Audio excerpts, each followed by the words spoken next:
Welcome. I am Dylan, and this is Paul. Okay. We are doing a fast today for his son. So if you want to pray for Jesse and his health and lift him up, that would be wonderful. And we also have a short reading for the 2 Chronicles 13 and 14. I started this. This is only me and Paul's second time that we've met. And, we met over Bear Independent at a Caleb House fundraiser, which is also a great cause. So if you have not heard of Caleb House, calebhouse.org, and they rescue and restore children who are being trafficked. So go check them out. 2 Chronicles 13. Okay.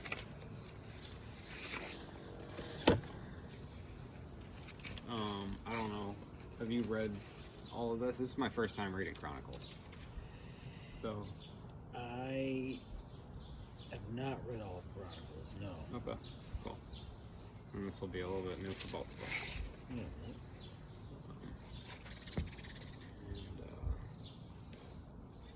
So, ready? You want me to go or? I'll read it. Okay. I'll read it.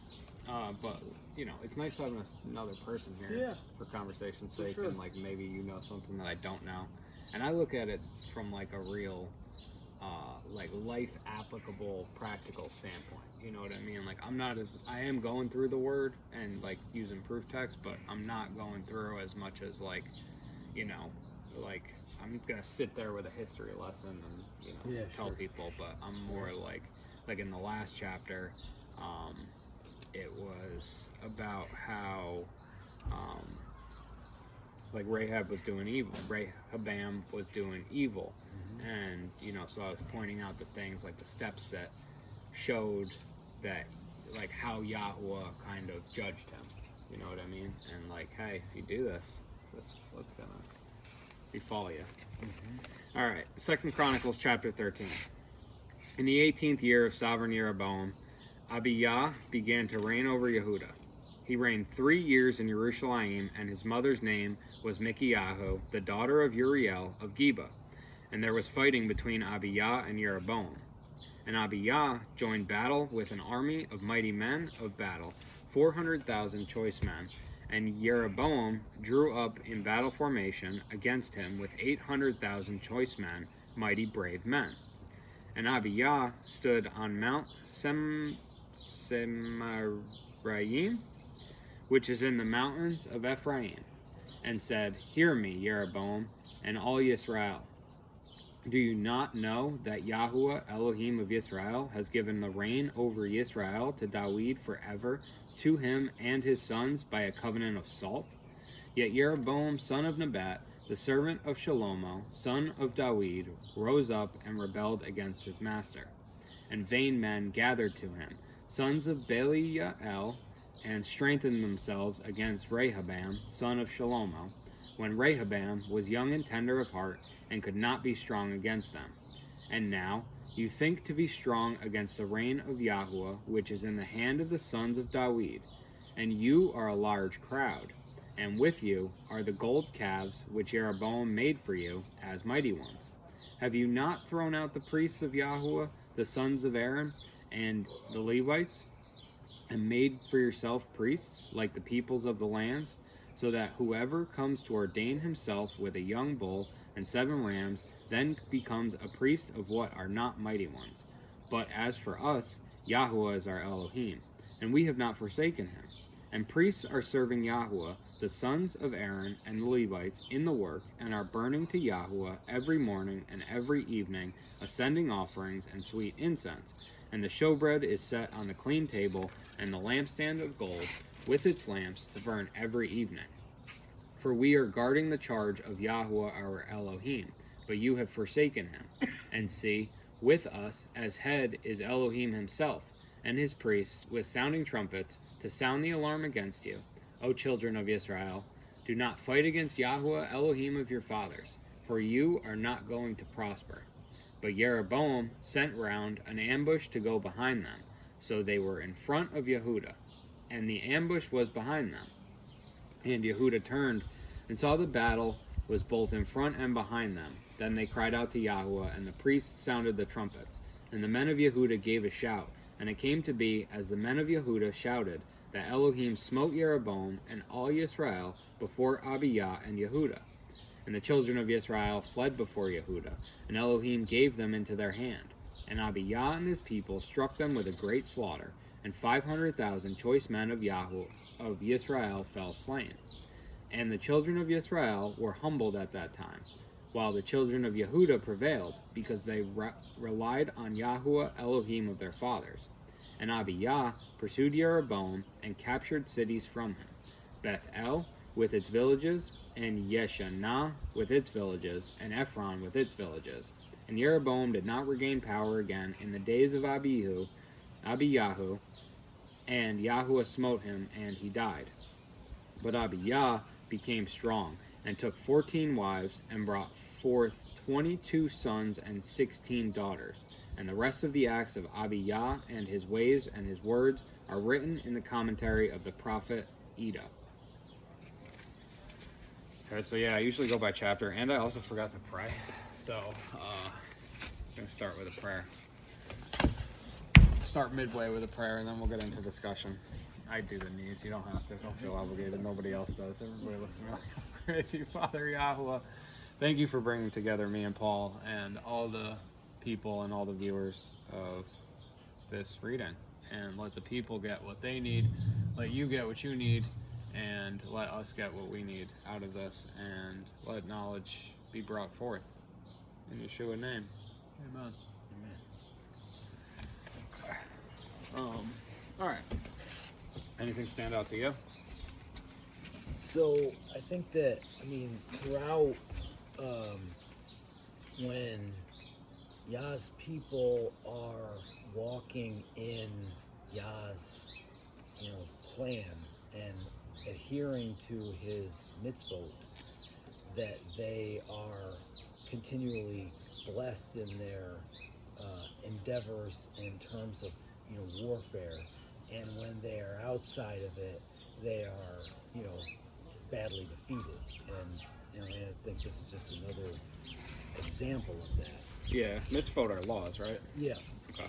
And it's funny you said like when they're at war, and I was thinking the other day about how often in here it says your enemies will be delivered up to you, and how often it says that implies that we will have enemies, and I don't think it's just war, but I think that there is an element, like anybody that you're finding an enemy of, like whether somebody cuts you off and, in road rage, or, tries to, steal from you at, like rob your wallet at the grocery store, something like that, that those are enemies that Yahweh will deliver into your hand. Yeah.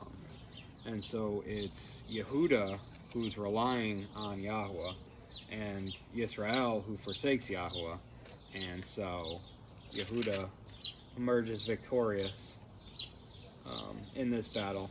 And verse 14, and Yehuda turned and saw the battle was both in front and behind them, so they're cornered at this point. Then they cried out to Yahuwah, and the priests sounded the trumpets. And so, can't you just see everybody, just getting on their knees and being I don't even know if they stopped that long, but just being like, Yahuwah, and then the trumpet sound, it's like, dun dun dun dun, dun dun dun dun dun dun. And the men of Yehuda gave a shout, and it came to be as the men of Yehuda shouted that Elohim smote Jeroboam and all Yisrael before Abiyah and Yehuda. And the children of Yisrael fled before Yehuda, and Elohim gave them into their hands. So the other thing here is that I wanted to address, because I was thinking about this, was Abiyah became strong and took 14 wives. And we get the instructions from Yeshua about the one man and one wife. And I don't know, you're a little bit older. I don't know if you have any thoughts on this, as far as all these wives being a reward of excellence, or a responsibility of because this man is so great, he is able to steward all these people, because this is often, it's not like the lay person has 13 wives, like this is like Yisrael, King David, like these are the people who rise above and like are perfected in Yahuwah that really, have multiple wives. But so. Yeah, and I mean, obviously throughout, I mean, it doesn't, in most instances, it doesn't necessarily always go so well. Mm-hmm. I mean, it's, I think that there's as far as, I mean, I'd be curious, so when you mentioned, as far as Yeshua, I mean, obviously he says, from the beginning, they're referencing, Moses's, commands, and he said from the beginning you were not to divorce your wives, that there basically was an intent for there to be one man and one woman.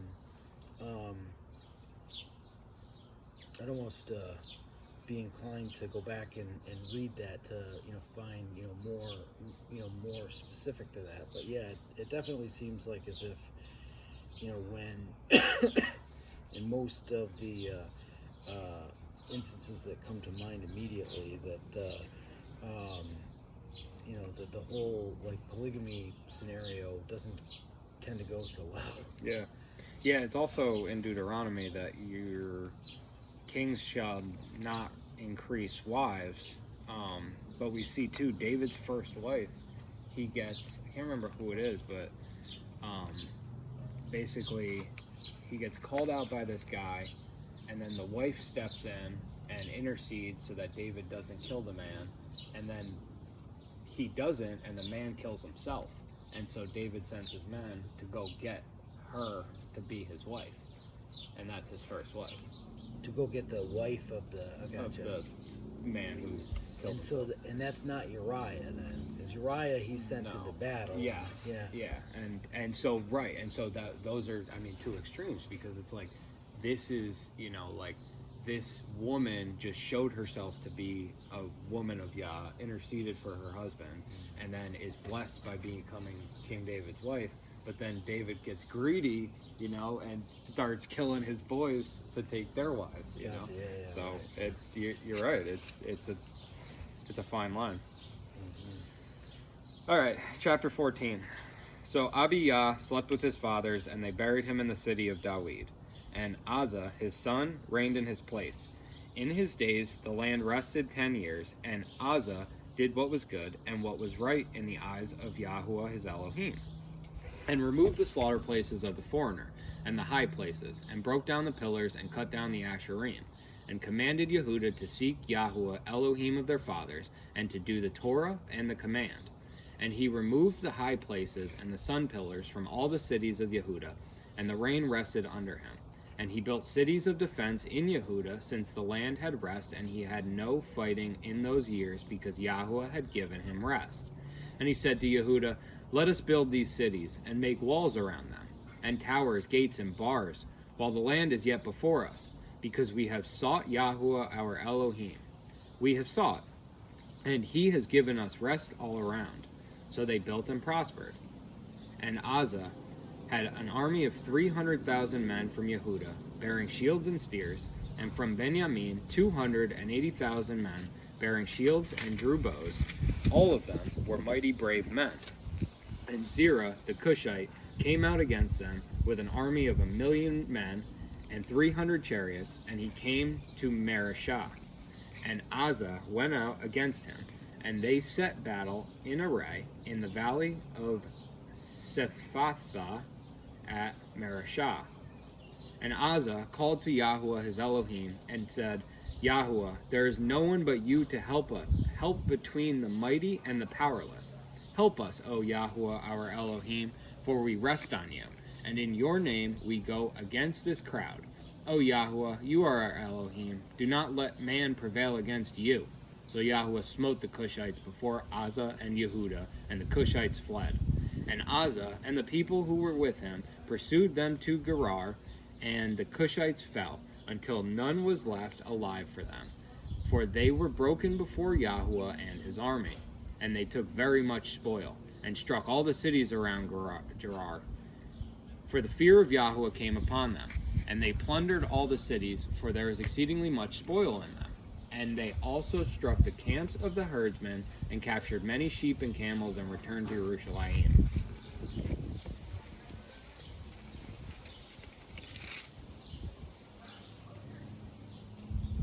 So again, we see Yahweh called upon in a time of need. I think, does this say 1,000,000 men? The Cushites came out against them with an army of 1,000,000 men. Yeah. 280,000 versus 1,000,000 men. Right. What's this? What is it? 10 shall take 1,000, I think it is, Yep. and I can't remember the exact number. One of you shall put 1,000 to flight. 2 of you shall put 10,000 to flight. Yeah, right. That's it. Yeah. What is that? That's not a proverb. That's in the Torah, right? It's in the Torah. In fact, it was in last week's portion. It's actually in this week's portion. Okay. It's in this week's portion. Do you know what this week's portion is? Yeah. It's so this week's. So today being the 29th, right? Yeah. So it's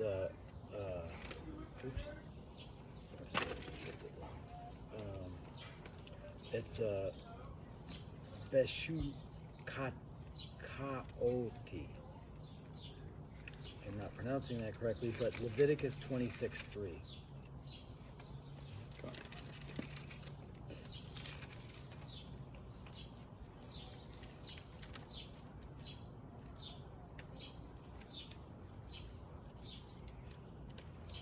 Okay, Leviticus 26:7.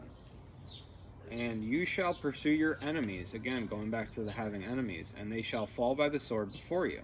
And 5 of you shall pursue 100, and 100 of you pursue 10,000. And your enemies shall fall by the sword before you. And I shall turn to you and make you fruitful, and shall increase you, and shall establish my covenant with you. And so I had the numbers wrong, but officially it is 5 of you shall pursue 100, and 100 of you pursue 10,000. Gotcha. And well, I had them wrong as well, but I just remember that it was. I remember it was in this week's, but. Well, cool. That is, yeah, that's the Torah proof covenant of the fact that you can go to war. I remember it also being Gideon in Judges, and yeah. I can't remember what, I think his numbers were like, everyone, Judges 7:5. So he brought the people down to the water, and Yahweh said to Gideon, everyone who laps the water with his tongue as a dog, separate him from everyone who bows down on his knees to drink. And the number of those who lapped, putting their hand to their mouth, was 300 men, and all the rest of the people bowed down on their knees to drink water. And Yahweh said to Gideon, by the 300 men who lapped, I save you, and shall give Midian into your hand. Let all the other people go, each to his place.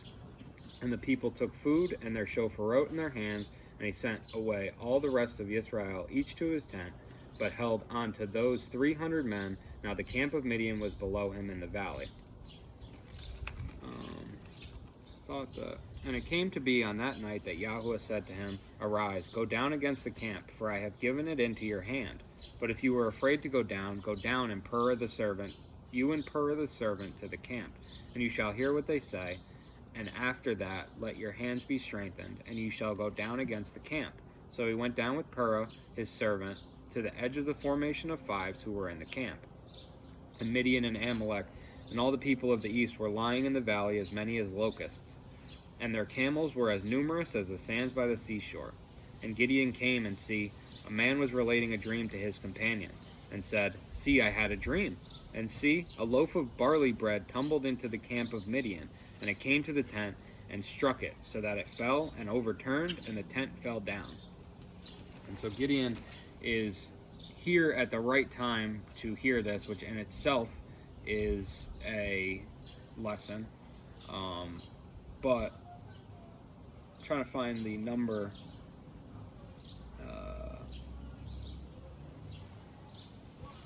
The number of people that that Midian has.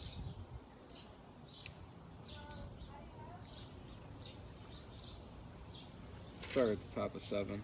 And Yerubbaal, and Yerubbaal, that is Gideon, and all the people who were with him rose up early and encamped by the fountain of Harod, so that the camp of Midian was on the north side of them by the hill of Moreh in the valley. And Yahweh said to Gideon, the people who are with you are too many for me to give Midian into their hands, lest Israel boast against me, saying, my own hand has saved me. And now proclaim in the hearing of the people, saying, whoever is afraid and trembling, let him turn back and leave Mount Galaad. And 22,000 of the people turned back, while 10,000 remained. And Yahweh said to Gideon, the people are still too many. Bring them down there to the water, and let me prove them for you there. And it shall be that of whom I say to you, this one goes with you, let him go with you. And of whomever I say to you, this one does not go with you, let him not go. And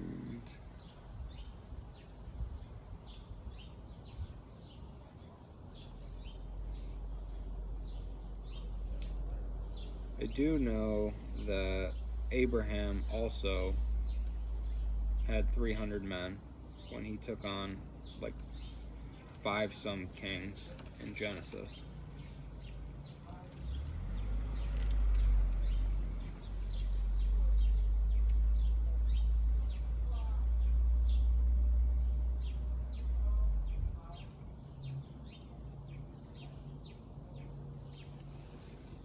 But I don't see the number of Midianites.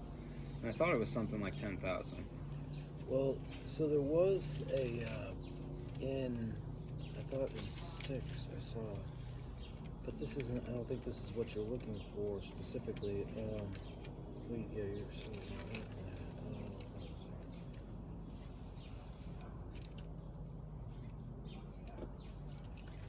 I see 10,000 right there. So, on 4:6, and she sent and called for Barak, son of Abino, from Kadesh in Naphtali, and said to him, has not Adonai Elohim of Israel commanded, go, and you shall draw towards Mount Tabor, and shall take with you 10,000 men of the sons of Naphtali, and the sons of Zebulun. I don't know if that's the 10,000 you're talking about, or? No, those would be Israelites. I'm looking for how many. Gideon takes 300 men to war against Midian, which sounds very similar, but Gideon and Midian are going to war. Is not this 300 the ones that they lead, so that the 10,000 men are in hot pursuit, and then the rest of them come up and sack the city? Is that this specific?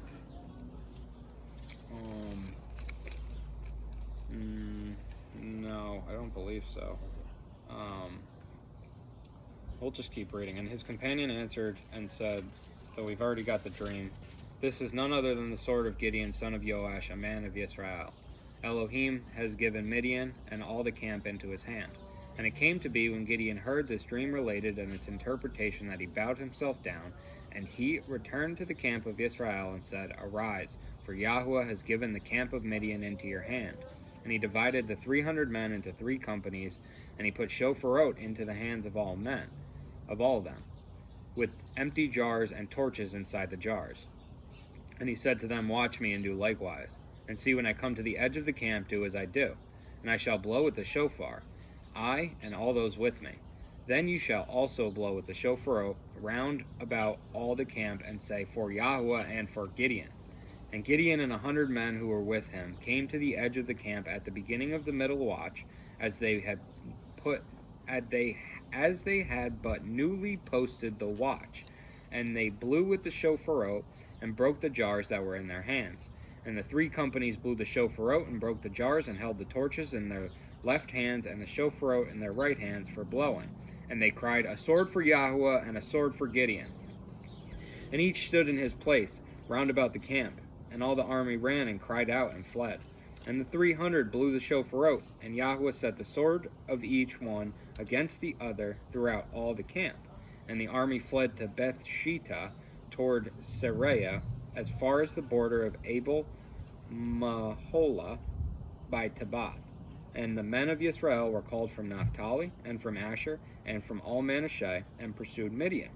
Then Gideon sent messengers throughout all the mountains of Ephraim, saying, Come down to meet Gideon, and capture from them the watering places as far as Beth-barah and the Yarden. So all the men of Ephraim were called and captured the water places as far as Beth-barah and the Yarden, and they captured 2 princes of Midian, Oreb and Zeeb, and killed Oreb at the rock of Oreb, and Zeeb at the winepress of Zeeb, while they pursued Midian, and they brought the heads of Oreb and Zeeb to Gideon beyond the Yarden. And so yeah, I guess we don't get a number, but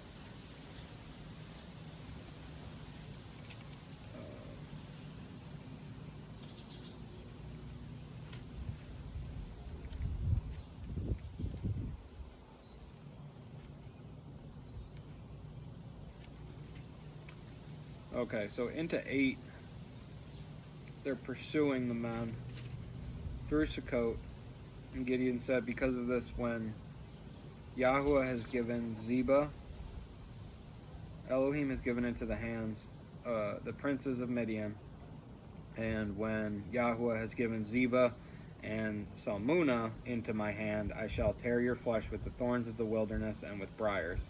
And he went up from there to Penuel, this is verse 8, to Penuel, and spoke to them in the same way, and the men of Penuel answered him as the men of Sukkot had answered him.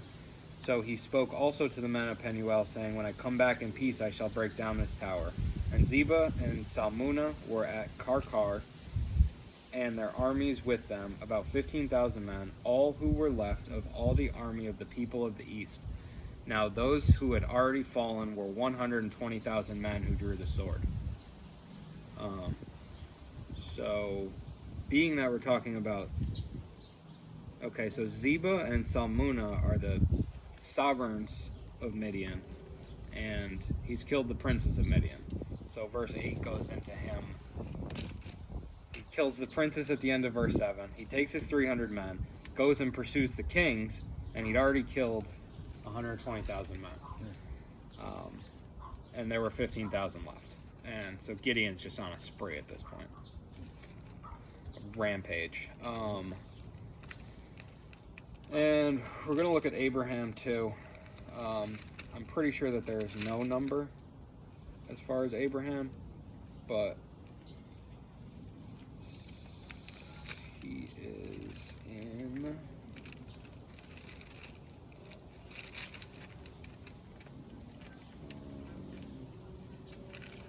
I think it's 18.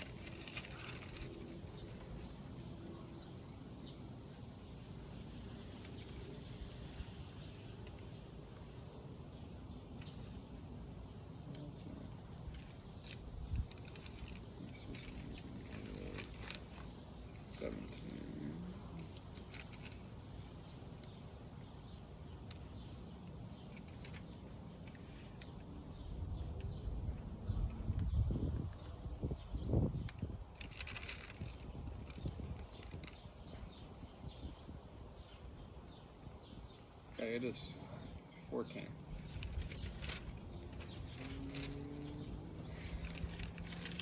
And the sovereign, Genesis chapter 14, verse 8. And the sovereign of Sodom, and the sovereign of Amorah, and the sovereign of Admah, and the sovereign of Seboim, and the sovereign of Bela, that is Soar, went out and joined together in battle in the valley of Siddim against Kedorlaomer, sovereign of Elam, Tidal, sovereign of Goyim, and Amraphael, sovereign of Shinar, and Aryuk, sovereign of Elasar, 4 sovereigns against 5. And the valley of Siddim had many tar pits, and the sovereign of Siddim, and Sodom and Amorah, fled and fell there, and the remainder fled to the mountains. And they took all the goods of Sodom and Amorah and all their foods and went away. And they took Lot, Abraham's brother's son, who dwelt in Sodom, and his goods, and left. And one who had escaped came and informed Abram the Hebrew, for he dwelt by the terebinth trees of Mamre the Amorite, brother of Eshcol, and brother of Aner. And they had a covenant with Abram. And when Abram heard that his brother was taken captive, he armed his 318 trained servants who were born in his house and went in pursuit as far as Dan. So he's just got 318 men. And he put swords in their hands. And he and his servants divided against them by night and struck them and pursued them as far as Hobah, which is on the left of Damasek. So he brought back all the goods, and also brought back his brother Lot and his goods, as well as the women and the people. And after his return from the striking of Kedorlaomer and the sovereigns who were with him, the sovereign of Sodom came out to meet him at the valley of Sheweh, that is the sovereign's valley. And Melchizedek, sovereign of Shalem, brought out bread and wine. Now he was the priest of the Most High El.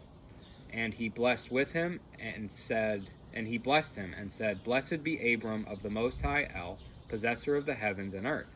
And blessed be the Most High El, who has delivered your enemies into your hand. And he gave him a tenth of all. And the sovereign of Sidom said to Abram, Give me the people and take the goods for yourself. But Abram said to the sovereign of Sidom, I have left my hand to Yahuwah, the Most High El, the possessor of the heavens and earth, not to take a thread or a sandal strap or whatever is yours, lest you should say, I have made Abram rich, except only what the young men have eaten, and the portion of the men who went with me, Aner, Eshcol, and Mamre, let them take their portion. So we don't have an exact number here, but we do know he goes out in the middle of the night and starts slaying kings and people, and he's like, look, I just want my brother back. And this is when Melchizedek blesses him. Which is why I kept reading, because Melchizedek is a pretty cool character. Yeah, right. Alright, anything more to add? I mean, there's a lot. I mean, one thing I would say, it seems like, there's, again, like, when it is made clear, that it is perfectly okay to plunder the spoils of war from the encampment, okay. We hear, instances where people go in, and even though they're, they're of the Father, they then, for whatever reason, the warriors plunder the goods, and they're not supposed to, and it's, the people that are under the ban, and they take, sheep or whatever, I mean, we just hear how that always works out very, very poorly. Yeah, it depends what they're taking, and what are the circumstances. And this is, this in itself is a recurring theme, that it's circumstantial. There's times where, Yahuwah brings his people into captivity, and there's times where he delivers them entirely because they cry out on the battlefield, and or just have the gumption to get up and go, you know what I mean? And like, this is like Abram just kind of does this. Like, he's not called by Yah to do this. He takes this upon himself.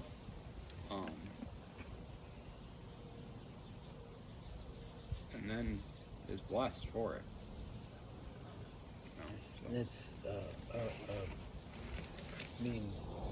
righteous indignation, basically making, because obviously we know Sodom and Gomorrah, the type of activities that were going on in there. I mean, that is, I guess, that,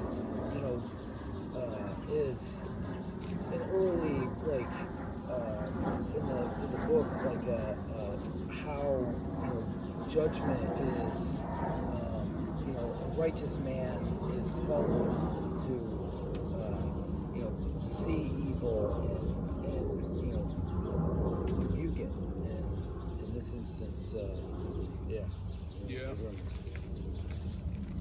it done. In contrast to 2 Chronicles, where it's brother against brother, Yehuda versus Yisrael, and they're fighting pretty much over rebellion and Rehoboam's poor decision.